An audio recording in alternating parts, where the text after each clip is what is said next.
Bien-aimés, bonsoir.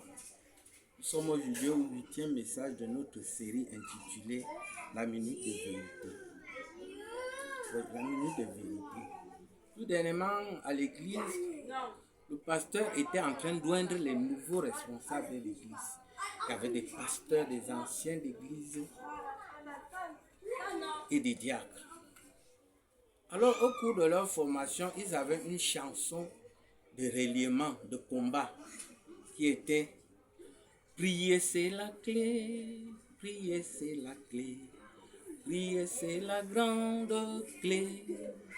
Jésus commençait en priant et finissait en priant. Prier c'est la grande clé. » Ça m'a impacté beaucoup. Et je suis parti dans la Bible, dans le livre de Matthieu au chapitre 6, à partir du verset 9. Le Seigneur nous dit comment prier. Il dit, voici comment vous allez prier.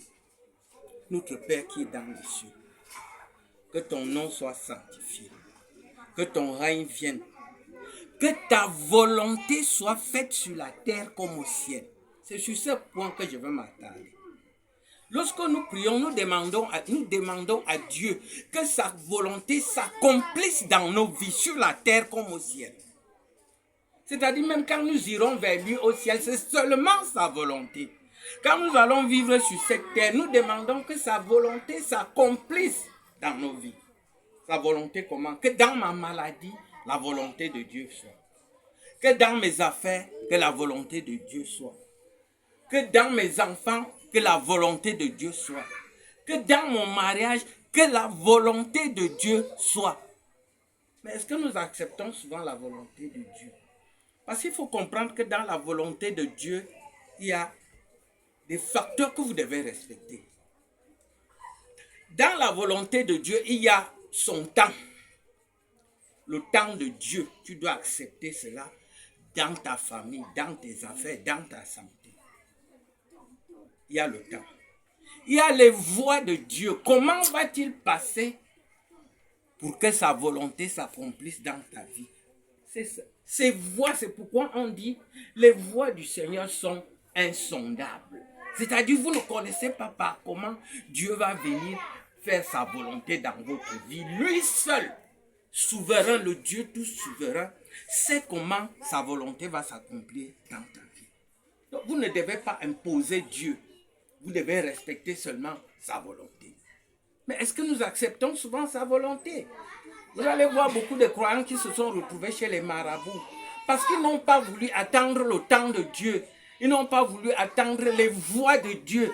Dès qu'ils ont fait 2-3 semaines à l'église, ils se sont levés, ils ont dit que ça ne s'accomplit pas. Ils sont partis voir les marabouts parce qu'ils n'ont pas la foi. Le Seigneur Jésus dit, si tu as la foi comme un grain de sénévé, tu diras à cette montagne, dégage-toi de là, va te jeter dans la montagne. Qu'est-ce que vous comprenez par là? Vous irez vous dire à cette montagne, dégage-toi, va te jeter dans la mer. Merci ma soeur. Qu'est-ce que vous comprenez par là? Ça veut dire que toi qui souffres depuis d'une maladie, comme cette femme qui avait fait près de 12 ans avec le sang, elle a eu la foi ce jour-là.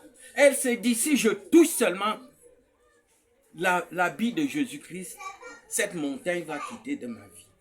C'est cette petite foi qu'elle a eue et cette montagne a dégagé de sa vie. C'est de ça qu'il s'agit. La volonté. Accepter la volonté de Dieu. Accepter le temps de Dieu. Accepter les voies de Dieu. Accepter et avoir foi. Prier avec foi en demandant que la volonté de Dieu s'accomplisse dans nos vies. Merci, bien-aimés, vous qui m'avez suivi. La semaine prochaine, nous allons faire ce que nous allons appeler la délivrance commune. Pour tous ceux qui nous regardent, pour les délivrer de toutes les maladies qui ne quittent pas de leur vie, de tout non-accomplissement, de tout ce qui vous dérange. Vous n'allez pas entrer en 2026 avec. Donc je vous donne rendez-vous le 30 de la semaine prochaine pour la grande délivrance commune. Merci beaucoup. Que le Seigneur vous bénisse.